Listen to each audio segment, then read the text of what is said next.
Merci, bonjour à tous. On est heureux de vous retrouver pour ce nouveau vendredi de l'inventivité, consacré, comme l'a dit Mélanie, aux bibliothèques vertes. Donc, tel de petits pingouins, nous allons glisser progressivement sur la banquise pour rejoindre Mathilde. Expériences, on espère que vous pourrez mettre petit à petit. Donc Mathilde, qui est responsable politique documentaire et offre numérique à la médiathèque départementale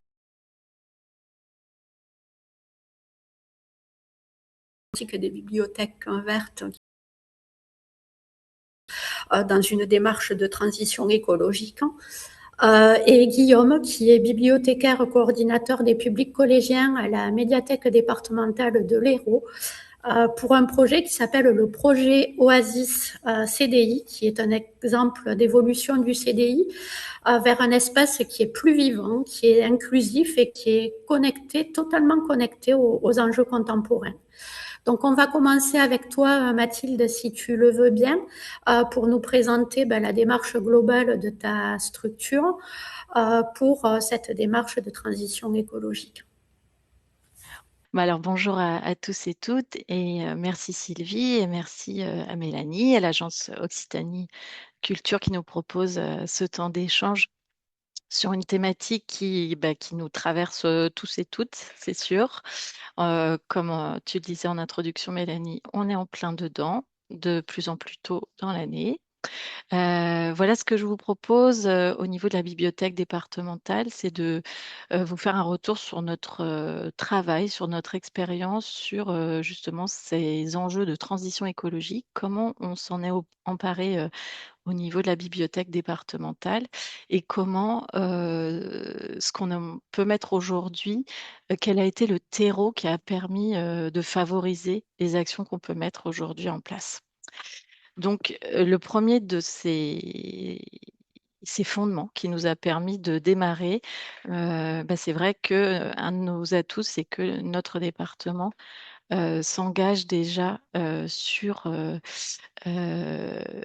ces enjeux de la transition écologique, notamment avec un projet de mandat qui comprend un axe sur le lot durable et qui comprend des actions qui sont clairement identifiées. C'est ce qui nous a permis d'appuyer tout notre travail de projet d'établissement, schéma départemental de la lecture publique dans ce cadre-là. Donc l'origine de nos questionnements déjà en tant qu'équipe, c'est ancré déjà sur une politique publique. Concrètement, pour le département du Lot, il y a trois grands aspects qu'on peut mettre en avant. C'est d'abord le bilan des vulnérabilités départementales. Donc, l'objectif de ce bilan, c'est de préparer notre département au changement climatique et donc d'établir ensuite un plan départemental d'adaptation au changement. Donc, ce plan, il est en cours jusqu'en 2029. Il n'y a pas beaucoup de départements qui ont mené ce bilan des vulnérabilités. On a été le deuxième. Et c'est vrai que c'est un outil pour nous, même en tant que bibliothèque, pour avoir une cartographie de nos vulnérabilités, donc pouvoir identifier ensuite plus facilement des actions à cibler. Deuxième action de la collectivité, c'est une programmation annuelle à destination du grand public, des professionnels, mais aussi, ce qui est intéressant, des élus. Donc c'est vrai que nous, en tant que bibliothèque départementale qui accompagnons les élus dans leurs projets et sur leur territoire, le fait que la collectivité porte aussi des actions en direction de ce public, ça nous permet de porter aussi des messages éco-responsables auprès de ces collectivités plus facilement. Et enfin, le dernier aspect, c'est la création d'un groupe de colibris au sein de la collectivité, au sein du département. Ce sont des groupes de travail en interne au département qui travaillent sur des actions concrètes à mettre en œuvre au sein de notre collectivité. Donc, ça permet aussi d'identifier clairement des personnes ressources sur différentes thématiques et on verra qu'effectivement, c'est important de savoir au sein de sa collectivité sur qui s'appuyer pour faire avancer les choses. Donc voilà, c'est avec tout ça, avec cet environnement, j'ai envie de dire favorable de notre collectivité, qu'on a pu élaborer un schéma départemental de la lecture publique. Et ce schéma, donc, il intègre les enjeux de la transition écologique. euh, et, et donc, c'est vraiment le cadre dans lequel on évolue et dans lequel on a souhaité faire en sorte que nos actions ne soient pas des actions trop isolées les unes des autres, disséminées comme des pâquerettes dans un grand champ, mais plutôt comme un écosystème qui nécessite que chaque action soit pensée à travers le prisme de ces indicateurs environnementaux. Et c'est vraiment comme ça qu'on a pensé le schéma, c'est-à-dire que chacune de nos actions comprend des indicateurs de transition écologique. Donc, chacune de nos actions sont évaluées à travers ces indicateurs. Et pour mener de nouveaux projets ou initier de nouvelles actions, on doit les passer à travers ces filtres. Donc, c'est une nouvelle façon de penser aussi notre travail, une nouvelle façon de mener nos projets qui nous a demandé au niveau du management, de l'encadrement de notre équipe aussi, de pouvoir changer notre façon de faire, d'où l'importance donc de cette approche globale. Autre élément qu'on a mis en place grâce au schéma, c'est le début d'un auto-diagnostic environnemental, un outil qu'on a créé en interne, mais avec le groupe Bibliothèque verte de l'ABF, en particulier Jean-Marie Feurtet, qui nous a accompagnés sur ce projet et qui nous a permis de réaliser un, un document qu'on peut maintenant partager avec tout le réseau et au-delà. Donc voilà pour l'aspect, disons, global de notre travail. Et puis ensuite, pôle par pôle, voilà comment ça peut se décliner. Donc, donc une de nos missions principales, c'est l'ingénierie de territoire, donc l'accompagnement des bibliothèques. Donc, ça passe effectivement par, comme je vous le disais, l'intégration des enjeux environnementaux dans leurs actions. Elles ont une action à mener, un projet nouveau, une ouverture de bibliothèque. Nous, on les accompagne et on les interroge justement toujours sur leur approche environnementale de ces questions. Et pour vous donner un exemple, on les a accompagnés lors d'ateliers d'aide à la rédaction des schémas intercommunaux. Et à cette occasion, on leur donnait vraiment des préconisations environnementales pour lesquelles on les a informés, on les a incités à s'engager. Évidemment, il y a toute la partie intervention auprès des élus.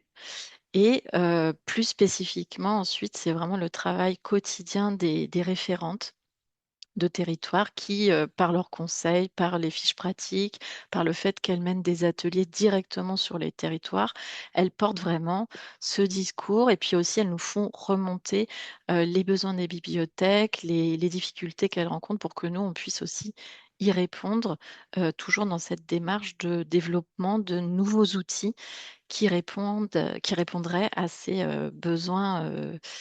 euh, à ces besoins spécifiques concernant les problèmes environnementaux.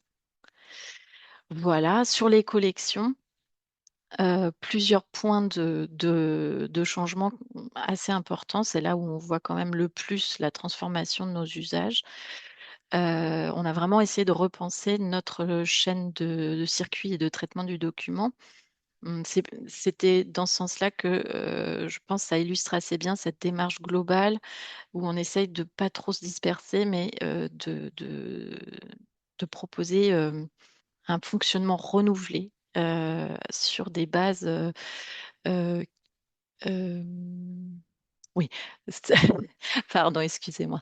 Voilà, renouveler plutôt notre regard global sur notre fonctionnement plutôt que sur quelques détails qu'on ajusterait à la marge.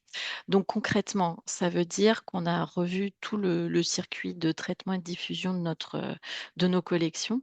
Donc ça démarre en fait avec la révision de la charte des collections qui comprend la notion de sobriété documentaire.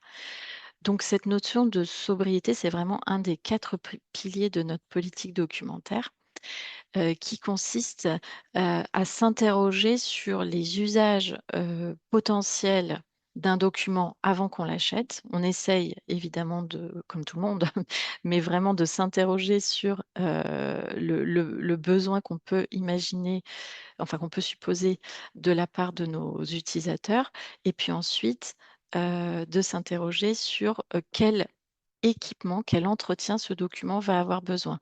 D'où une réforme de l'équipement. C'est ce qui nous a amené à mener une expérimentation sur la déplastification et qui nous a complètement fait basculer de modèle. Donc, on était en 2023, pour nous, entretenir des collections, c'était plastifier. Donc, on plastifiait 100% de nos documents. Et puis, suite à cette expérimentation, aujourd'hui, on ne plastifie plus qu'environ 10% des documents. Donc, c'est-à-dire les documents pour lesquels on suppose que les usages seront intensifs ou pour lesquels le contenu, l'information nous semble pérenne et nécessite un- une couverture plastique. Voilà. Donc, c'est vraiment aussi un nouveau regard sur l'équipement avec l'idée que aujourd'hui, entretenir les collections, ça n'est pas plastifier, mais c'est plutôt réfléchir à comment il va se dégrader, quelle va être sa durée dans le temps. Et ce qui a été vraiment positif pour les agents techniques en charge de cette partie-là, c'est qu'ils n'ont plus pour mission, enfin activité vraiment centrale au niveau de l'entretien des collections, de plastifier, puis ensuite de déplastifier au moment du désherbage, mais plutôt de réfléchir à quel serait le meilleur équipement et puis ensuite quels seraient les meilleurs gestes de réparation pour faire durer ces documents. Donc, il y a vraiment aujourd'hui un regard différent des agents sur les collections, pour lesquelles on leur a proposé aussi de la formation et c'est encore un processus en cours. Donc, j'ai aussi parlé du pilon, et parce qu'effectivement, voilà, pilonner des documents plastifiés, c'était aussi logistiquement une grosse affaire. Aujourd'hui, on a revu notre traitement du pilon et puis on recycle beaucoup moins et on propose donc une deuxième vie avec la société Amaréal, donc de l'entreprise de l'économie sociale et solidaire que vous connaissez certainement, qui permet de reverser une partie des recettes euh, à des associations de notre choix. Voilà.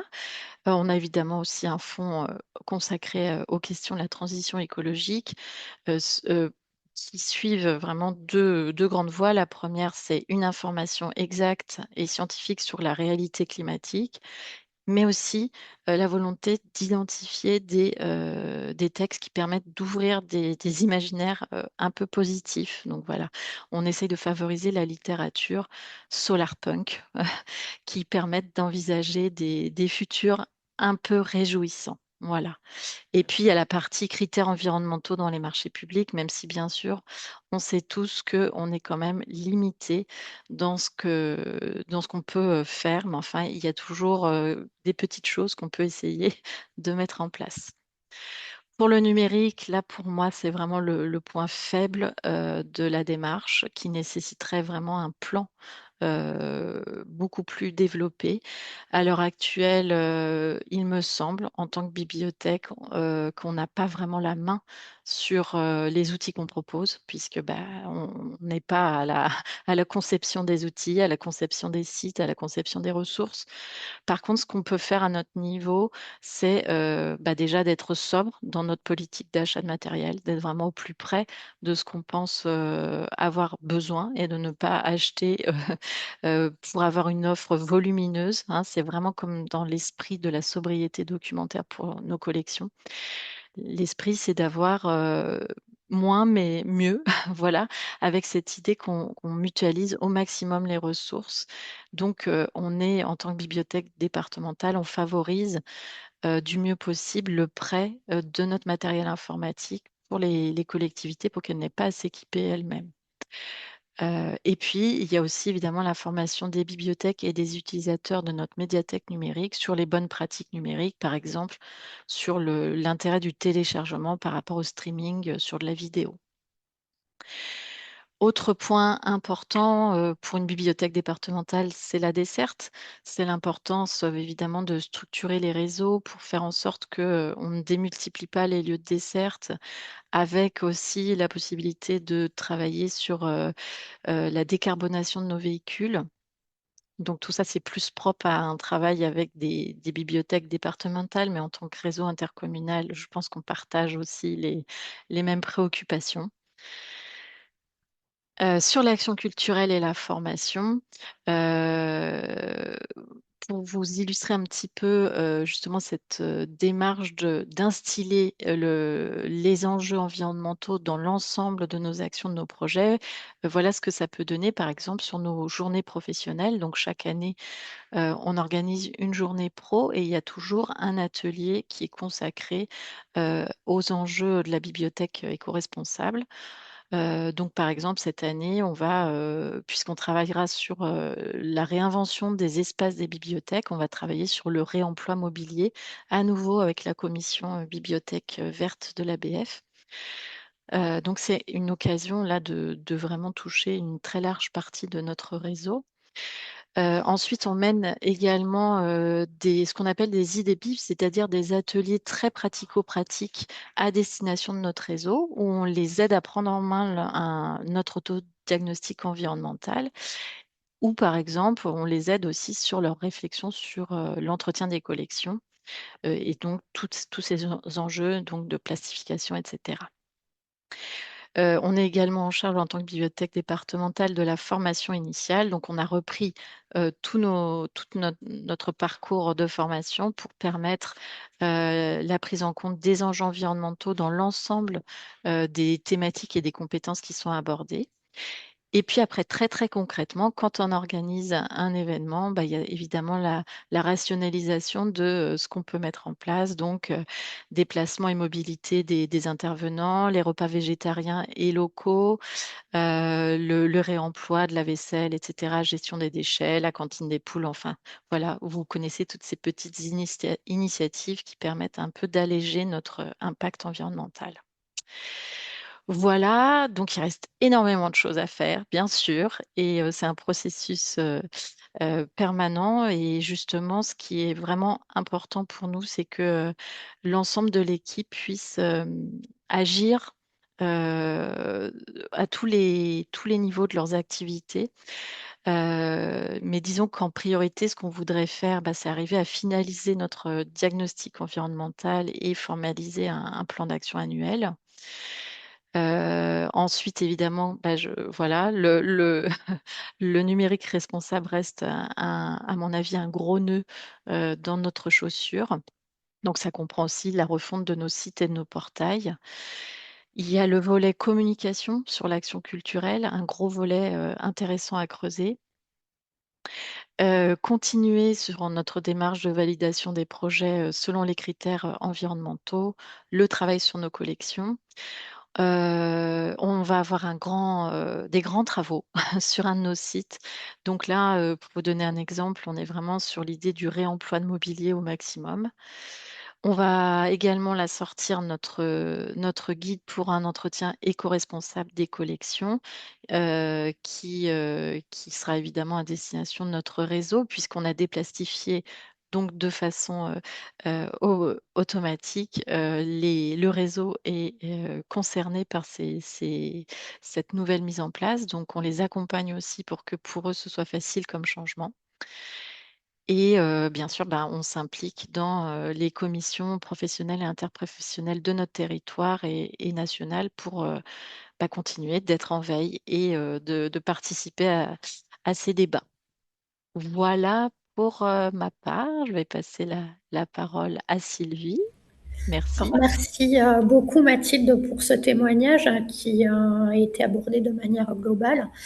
Mélanie, je te laisse la main pour reprendre les questions destinées à Mathilde. Déjà, vous dire qu'il y a eu un témoignage de la Bibliothèque départementale de Savoie et Haute-Savoie sur son entreprise aussi de déplastification et que Nathalie Boguet nous a fait passer le lien de leur site internet où il y a des évaluations. Donc voilà, ce qui peut donner des éléments d'argumentation pour les équipes ou pour les tutelles. Alors, là, à Millau, il y a Cédric Rajadal qui te pose la question du film au luxe bio. Oui. Alors, on s'est posé exactement les mêmes questions.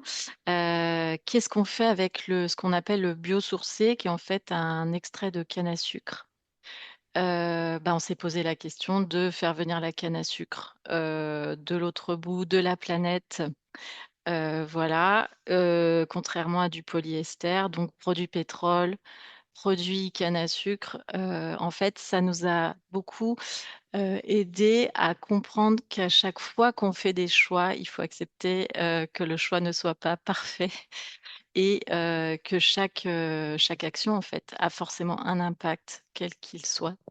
Donc, on a essayé de mettre un petit peu d'ordre là-dedans quand même. Donc, on s'est dit, qu'est-ce qu'on fait? Est-ce qu'on prend tout biosourcé ou tout PVC? Sachant que dans les deux cas, il fallait assumer le fait que la solution n'était pas parfaite. Sachant qu'aujourd'hui, donc, on plastifie moins de 10% de nos collections et qu'il nous reste un stock très important de films, bah, en fait, on va évidemment utiliser, on ne va pas jeter tout ce polyester, tout ce PVC. Et donc, pour l'instant, on n'a pas besoin d'en racheter. On se reposera la question dans quelques années quand on n'aura plus de films. Par contre, pour acheter les protège-coins qu'on utilise aujourd'hui, on a fait des tests sur la qualité entre le biosourcé et le PVC. Et en termes d'épaisseur, on a choisi le biosourcé. Voilà, donc on est parti sur du biosourcé, mais sans aucune illusion sur le fait qu'il soit écologique plus que l'autre. Voilà. Il y avait aussi les versions tissu, mais qui se fabriquent pratiquement plus. Ouais, là, ils arrêtent les fabricants. Sinon, c'est aussi une possibilité de faire des protège-coins en tissu collant, mais ils les ont arrêtés. Voilà. Une autre question, de quelle manière valorisez-vous les livres concernant la transition écologique? Oui. Et euh, quelqu'un suggérait un label officiel pour les bibliothèques dites vertes. ok.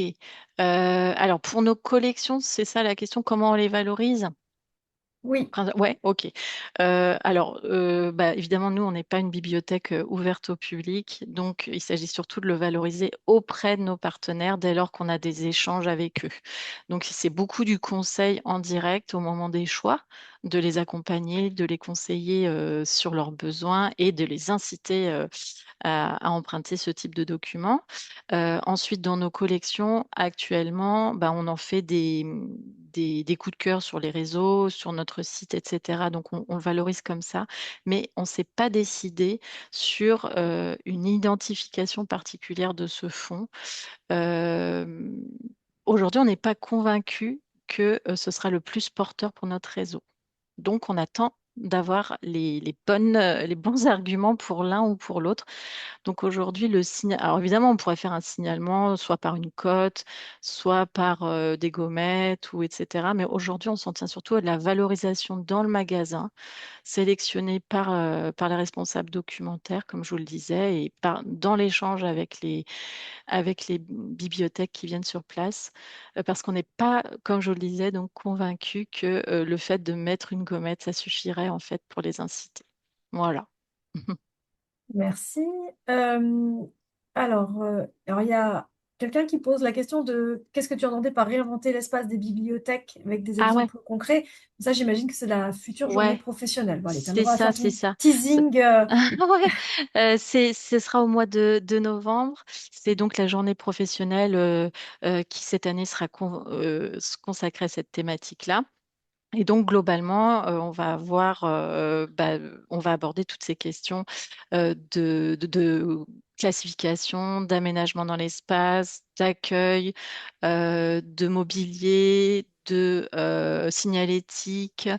Voilà, on va avoir une journée complète avec des ateliers et des intervenants, dont Nicolas Bedon, dont la médiathèque de Landerneau, qui a reçu le prix Livre Hebdo, etc. Voilà, donc ce sera au mois de Ouais, bon. novembre. Venez. Et vous trouverez évidemment tout le détail sur le site de l'agence Voilà, Frédéric qui dès que... relaiera la journée. C'est ça, c'est ça, c'est ça. Sur le numérique, une bibliothèque départementale peut-elle choisir des fournisseurs de contenu et de stockage européens, par exemple? Ouais.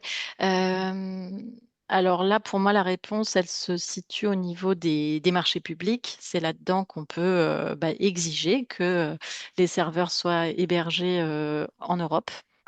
Après, c'est à double tranchant, je dirais, au regard de l'offre actuelle sur le numérique, qui est quand même très réduite à destination des bibliothèques.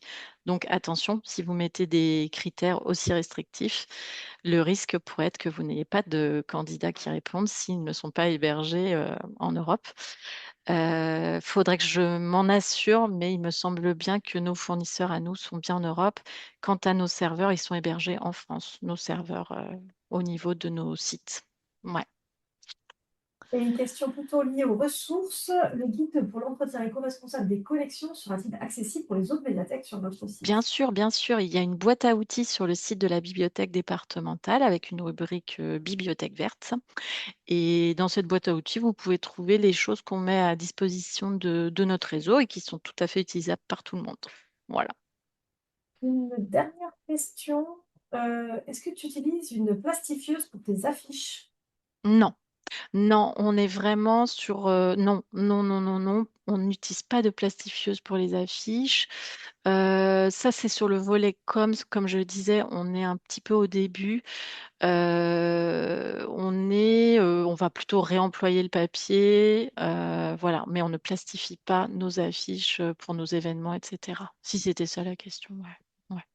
Je pense. Une remarque, pas une question, toujours de Ouais. Mio. Je pense qu'on revient sur le Filmolux Ouais. biosourcé, qui dit que le sien est fait à base de maïs. Ah, génial. C'est quel Du coup, fournisseur? Peux-tu me le dire? Cédric, si vous voulez ouvrir votre micro et prendre la parole, on serait ravis d'entendre votre voix. Heurfilm, c'est du maïs. Ah bon? Alors là, je suis bluffée. Je note tout de suite. C'est super. Merci Bah, beaucoup. ça va grandement faciliter votre recherche une fois que vous aurez utilisé tout votre Filmolux. Ouais, exactement. Une solution, Merci ça y est. beaucoup, Cédric. Super. Ben, on va regarder ça de plus près. Et c'est très intéressant, en fait, de voir que on se pose tous les mêmes questions et qu'on essaye tous d'y répondre à notre niveau en se disant qu'il y a une bonne solution, un bon choix à faire. Et ça, c'était vraiment un vrai parcours et c'est pas fini au sein de notre équipe de se dire, bah oui, mais en fait, si on fait ça, ça va avoir telle conséquence. Et en fait, faut à un moment donné accepter que oui, à partir du moment où on agit, ça a des conséquences sur l'environnement.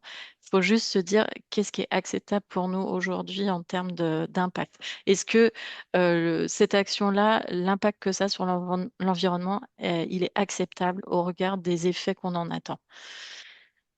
Ça, c'est Et assez intéressant comme débat à mener avec votre équipe, notamment sur toujours, la déplastification, je trouve. Voilà. toujours sur la question de peut-être des Filmolux biosourcés ou pas, au niveau de prix, quelle est la différence? Puisque la question Alors, de Stéphanie est bien sur ce ouais. sujet-là. Alors là, du coup, je peux pas répondre pour le maïs, mais oui, effectivement, c'est plus cher la canne à sucre. Le résidu de canne à sucre est plus cher que le PVC. Mm. Mais ils s'alignent de plus en plus sur le plastique. Donc, je pense qu'ils ont un succès. C'est la société Tacotec qui fait ça. Je pense qu'ils ont un bon succès et qu'ils arrivent mieux à aligner leur prix sur le plastique. Mm. Cédric complète, on dit à peu près aussi cher que le Filmolux Ok. conventionnel pour nous. Du coup, Heurfilm risque d'avoir Ha ha! un, un rebond des commandes là suite à ce webinaire. Je crois que j'ai. Ah, non, j'ai. Fanny de Figeac, est-ce que vous consacrez une ligne budgétaire pour le rachat des documents qui seraient abîmés? Bonjour Fanny. Oui, alors effectivement, forcément à partir du moment où les documents sortent moins protégés, il faut accepter de se dire que ces documents-là auront potentiellement une vie plus courte. Donc, ça veut vraiment dire que quand on le laisse partir dans la nature, on a essayé d'envisager quels seront ses usages, donc de quoi il a besoin, de plastique, de protège-coin, d'un renfort ou rien du tout. Donc ça, c'est la première évaluation. Et après, effectivement, s'il est abîmé, on va le considérer comme n'importe quel retour de document et on réévalue notre besoin. Est-ce que ce livre, il est encore d'actualité? Est-ce que, il a fait son temps? Est-ce que, il doit, entre guillemets, est-ce qu'il est remplaçable par autre chose de notre fonds? Donc non, on n'a pas de ligne budgétaire pour ça, mais c'est compris dans notre budget que effectivement aujourd'hui on est encore en train d'évaluer le coût que ça pourrait avoir sur notre budget, l'impact. Aujourd'hui, il est invisible. On n'a pas besoin de racheter des documents qui nous reviendraient abîmés. Je ne sais pas si la collègue de Savoie-Haute-Savoie a un complément sur Mm. cette réponse-là, vu elle a mis en place la même Mm. opération de déplastification. Je ne sais pas si Nathalie Bouvier est encore avec nous. On avait échangé sur ce sujet, mais c'était très positif pour eux. C'est-à-dire, eux, ils n'ont même pas les protège-coins, je crois, il me semble. Et ils Bon. plastifient zéro, il me semble. Donc, c'était absorbable. En fait, Bon. c'est vrai que dans notre démarche, on a associé les agents techniques. C'est eux qui ont mené une large partie de l'enquête, en fait, pour savoir qu'est-ce que ça voudrait dire de déplastifier et pourquoi on plastifie. Et le premier des constats, c'est que ce plastique, on ne peut pas le recycler. On est obligé soit de l'incinérer avec des émanations toxiques, soit on est obligé de l'ensevelir avec une durée de vie qui est estimée à plus de 250 ans. Donc la question se pose, ce document vaut-il, entre guillemets, l'impact écologique qu'il peut avoir une fois plastifié? Et c'est vrai que posé comme ça, la question me met effectivement en perspective le choix ou non de plastifier, quoi. Voilà. Merci beaucoup, Mathilde. Eh ben, Je merci crois à toi. qu'il n'y a plus de questions. Maintenant, on va passer la parole à Guillaume pour un projet qui est très intéressant en partenariat avec les CDI. Je te laisse prendre la parole, Guillaume, et nous présenter ce projet. Oui, tout à fait. Hop. Donc, bonjour à tous, bonjour à toutes. Donc, je vais vous présenter aujourd'hui Oasis CDI, une expérimentation phare autour du CDI troisième lieu, enrichie par une dimension environnementale à travers la présence du végétal. L'objectif de cette présentation est de revenir sur l'esprit du projet, ses apports, ses limites et les enseignements que l'on peut en tirer aujourd'hui. Avant d'entrer dans la présentation de ce projet, il me semble utile de rappeler brièvement le cadre le plus large dans lequel s'inscrivent les actions du département de l'Hérault autour de l'environnement, du territoire et de la transmission des connaissances. Le département agit notamment en faveur de la préservation des patrimoines naturels et paysagers, de la sensibilisation des publics, de la culture scientifique et de la coopération avec les acteurs locaux. Le géoparc Terre d'Hérault, labellisé géoparc mondial de l'UNESCO, est un exemple particulièrement fort. Il s'agit d'une démarche collective portée par le département, associant 111 communes et de nombreux partenaires autour d'un territoire reconnu pour la richesse de son patrimoine géologique. Avec Oasis CDI, l'enjeu n'est pas simplement d'ajouter du végétal dans un espace existant. Le projet vise plus largement à interroger les usages du CDI. Le CDI est bien sûr un lieu d'étude, de recherche documentaire et d'emprunt. Mais il peut aussi être un lieu de vie, un espace dans lequel les élèves se sentent autorisés à venir, à s'installer, à lire pour le plaisir, à découvrir des ressources, à participer à une activité ou simplement à trouver un moment plus calme dans leur journée scolaire. C'est cette évolution du rapport au lieu qui est au cœur du projet. Faire du CDI un espace plus accueillant, plus vivant et plus facilement investi par les élèves. Oasis CDI s'appuie sur la notion de troisième lieu, une notion bien connue dans le champ des bibliothèques. L'idée est de considérer que la bibliothèque, et ici le CDI, n'est pas simplement un lieu de ressources, d'études ou d'emprunt. C'est aussi un espace de sociabilité, de découverte, d'expérimentation et d'appropriation.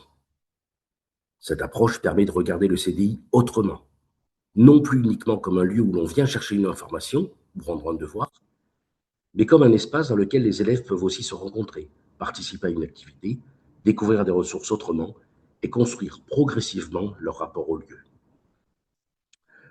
Dans un collège, cette notion de troisième lieu doit évidemment être adaptée. Le CDI n'est pas une bibliothèque publique.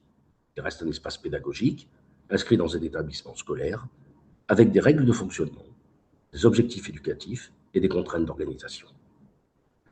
Le rôle du professeur documentaliste est donc central. Il permet de faire le lien entre les usages des élèves, les ressources, les projets pédagogiques et le cadre de l'établissement. Oasis CDI vient enrichir cette approche en y ajoutant une dimension écologique très concrète. Le végétal rend cette transformation visible et accessible. Les élèves peuvent observer, manipuler, participer, prendre soin et s'approprier progressivement l'espace. Avec Oasis CDI, la dimension environnementale ne se limite pas à la présence de plantes dans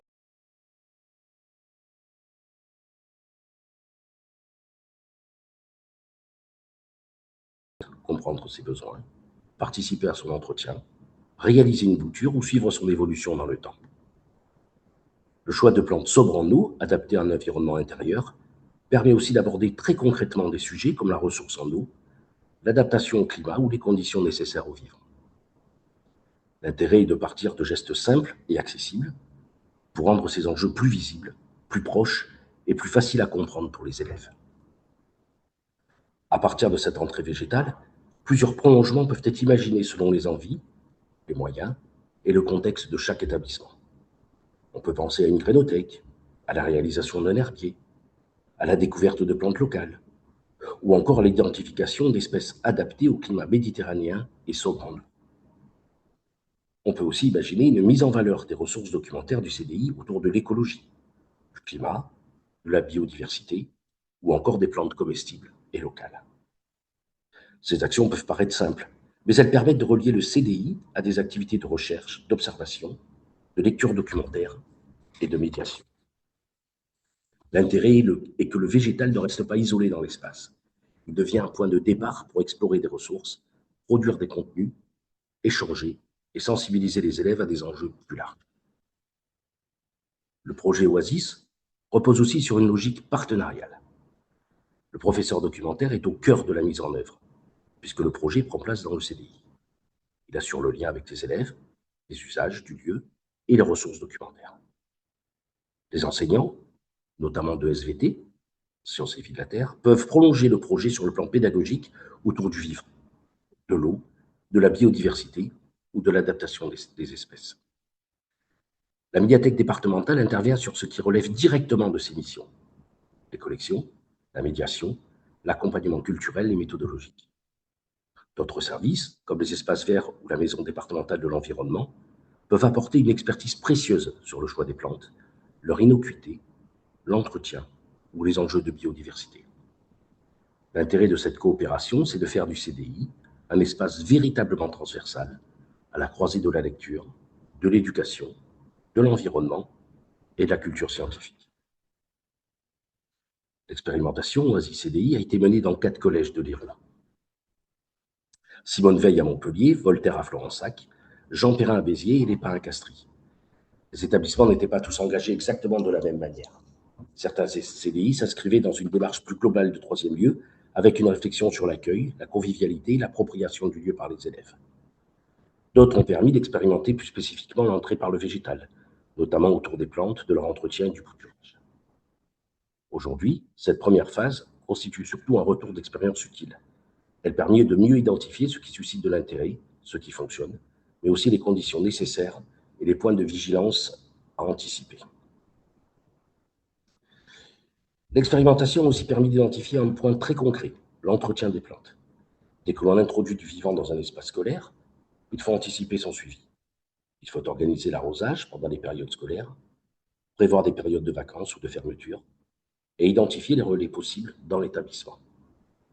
Le choix des plantes est également déterminant. Il faut privilégier des espèces robustes, sobres en eau, adaptées à un environnement intérieur, mais aussi compatibles avec un public scolaire. La question de la sécurité est donc essentielle. Il faut privilégier des plantes non toxiques, non allergènes et adaptées à la présence des élèves. L'idée n'est pas de créer une organisation lourde, mais de prévoir dès le départ un cadre simple pour que le projet puisse tenir dans la durée. Plusieurs solutions techniques simples peuvent faciliter l'entretien des plantes.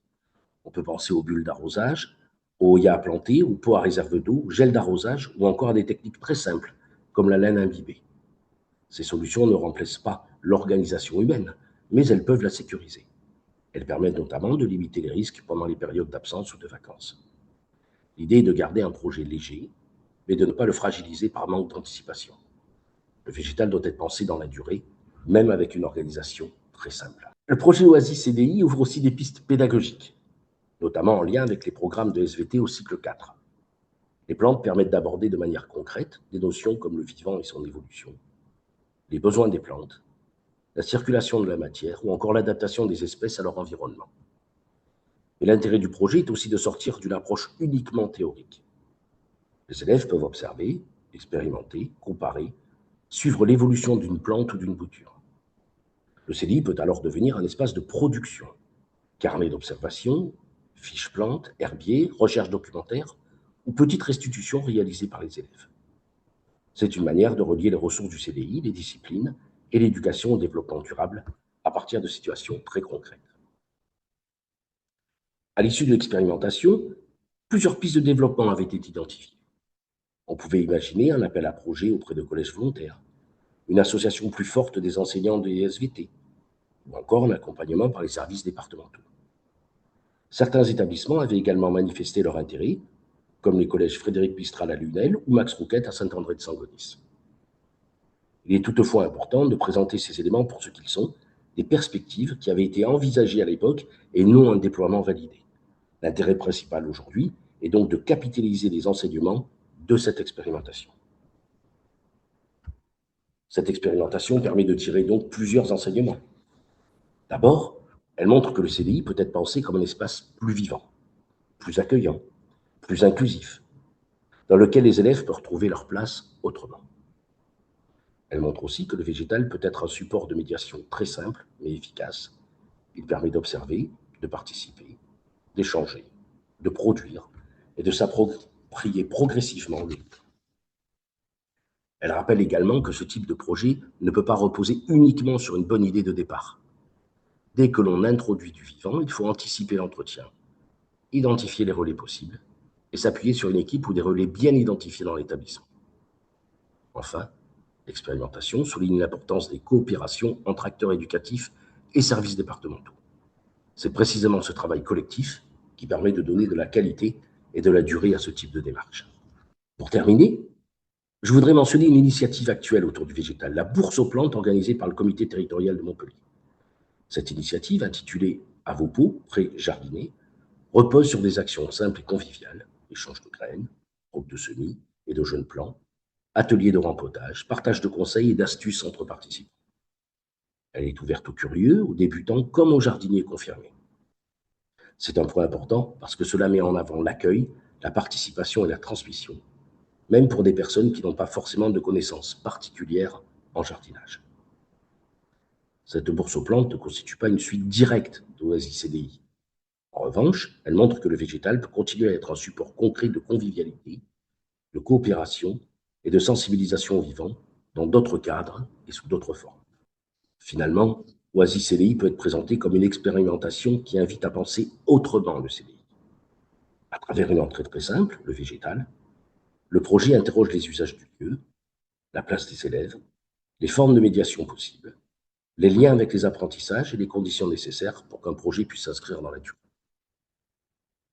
Il montre que le CDI peut être un espace plus vivant, plus accueillant, plus ouvert aux usages des élèves, mais être aussi un lieu d'observation, de participation, de lecture, de culture scientifique et de sensibilisation au vivant.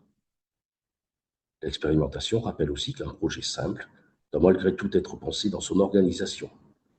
Entretien des plantes, relais dans l'établissement, partenaires et accompagnement. Plus qu'un modèle figé, Oasis CDI constitue donc un retour d'expérience utile qui peut nourrir de futures réflexions autour des CDI, de la lecture, du bien-être des élèves et de la sensibilisation sur l'environnement. Je vous remercie pour votre attention. Je reste bien entendu disponible pour répondre à des questions et évidemment, je transmettrai si besoin les échanges à ma collègue donc Magali Risticoni qui m'a accompagné sur ce projet. Merci. Merci Guillaume pour ce témoignage fort intéressant. Tu as eu des retours de la part des élèves ou des professeurs sur ces expériences-là? Alors, on a eu quelques retours. On a déjà préparé un premier bilan, donc il y en aura d'autres qui vont suivre.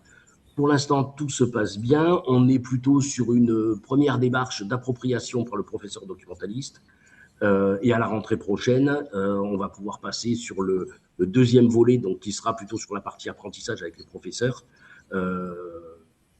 J'ai envie de dire, en espérant qu'il n'y ait pas de difficulté avec tout ce qu'on en a indiqué par rapport à cet été et la canicule, qu'on ne se retrouve pas. Alors, c'est des plantes qui sont prévues, des plantes méditerranéennes. Voilà, donc là, aujourd'hui, sur le bilan, on a des retours, pour l'instant, c'est très positif. Les élèves sont effectivement relativement surpris de retrouver leur CDI avec de la verdure de partout. Donc, c'est vrai que c'est quand même beaucoup plus accueillant. Et à partir de l'année prochaine, il y aura d'autres expérimentations, il y aura une partie vraiment qui sera travaillée avec les professeurs, notamment sur l'évolution et sur le développement de la. Comment s'effectue le choix des CDI? Tu les contactes? C'est une démarche personnelle? Alors, ce que l'on avait fait, c'est qu'en premier lieu, on avait proposé à différents collèges dont on connaît les professeurs documentalistes qui étaient déjà très sensibilisés sur la cause environnementale et sur les conditions environnementales, voir s'ils étaient partants pour pouvoir travailler sur cette première expérimentation, hein, puisqu'avant de pouvoir le déployer, il fallait encore qu'on ait une première phase d'expérimentation. Donc là, on a travaillé avec 4 collèges qui étaient volontaires. Et plus tard, si cette expérimentation se poursuit, c'est-à-dire soit en développement en lien avec le département sur la production de plantes, soit sinon pour un accompagnement en ingénierie ou sur la sélection de plantes, on le fera sûrement par un appel à projet. D'accord. Alors, une personne qui est curieuse, mais j'aurais très bien pu te poser cette question-là. Quelques exemples de plantes qui peuvent être mises en place dans ce type de projet? Alors, je suis pas très bon en latin. Parce que là, j'ai toute une liste. Alors, sur le projet, sur l'expérimentation, ce que l'on avait fait, c'est que l'on avait tout d'abord proposé des boutures directement au sein de notre bureau avec ma collègue Magali. Donc, on a beaucoup travaillé avec donc, on a évité les cactés. Par contre, on a travaillé avec l'aloe vera. Qu'est-ce qu'on avait d'autre? On a l'orpin blanc, on a l'optasia. En fait, on a vraiment essayé de travailler. On a récupéré aussi des boutures que nous avions chez nous, hein, donc on essaie la plante. On a fait aussi un appel à nos collègues. Et ce qu'on avait fait, c'est qu'on a utilisé une application développée par National Geographic pour détecter quel était vraiment la type de plante qui nous était apportée. Et à partir de là, d'être certain qu'elle n'était ni allergène, ni dangereuse pour la sécurité des élèves. On pourra vous faire passer toute la liste, puisqu'il y a une 50aine de plantes, on pourra vous les faire passer. Si là, je vous les lis, en plus en latin, c'est vraiment pas, c'est pas mon truc. Ça va être compliqué. Si tu peux nous fournir une liste, c'est intéressant. Je pense qu'on va tous se mettre au jardinage dans nos bibliothèques respectives. Super, oui, tout à fait, je vous la propose avec le support. Merci beaucoup, Guillaume. Je t'en prie. Il y a juste une question encore pour Guillaume dans le chat sur le choix des 4 CDI. Alors, le choix des 4 CDI, en fait, ce qu'on a fait, c'est qu'on a des liens particuliers avec l'ensemble des professeurs documentalistes. Il y a 83 collèges dans l'Hérault. On a eu l'opportunité de rencontrer les 83 professeurs documentalistes sur plusieurs années.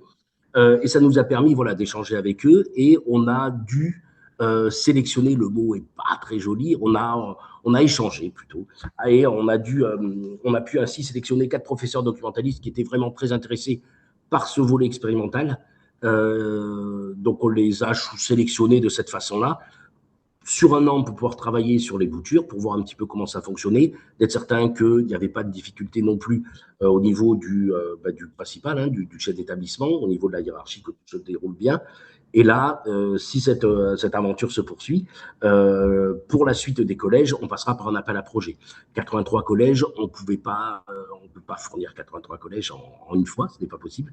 Donc, pour la première fois, pour l'expérimentation, on est parti sur des échanges avec des professeurs documentalistes que l'on connaissait très bien et qui avaient, on va dire, aussi la main verte. Donc, c'était quand même beaucoup plus facile pour lancer le projet. Il y a une question plus technique sur qu'est-ce que c'est exactement un gel d'arrosage? Alors, le gel d'arrosage, en fait, je vais me transformer chez Gamper. Le gel d'arrosage, en fait, tout simplement, c'est, vous savez, on peut utiliser de la gélatine et on va mettre de l'eau à l'intérieur, on va le faire gonfler, et en fait, on va se retrouver avec la chaleur, ça va fondre, et du coup, il va y avoir une espèce de goutte à goutte qui va se faire. D'accord, super. Et alors là, c'est ma question à moi que j'ai pas mis dans le chat. Est-ce que tu pourras nous envoyer des photos? Parce que ça donne envie de voir ces oasis de fraîcheur au sein des CDI et des écoles. Ben oui, ben avec plaisir. Voilà, comme ça, on pourra les rajouter au diapo que tu nous as fait passer.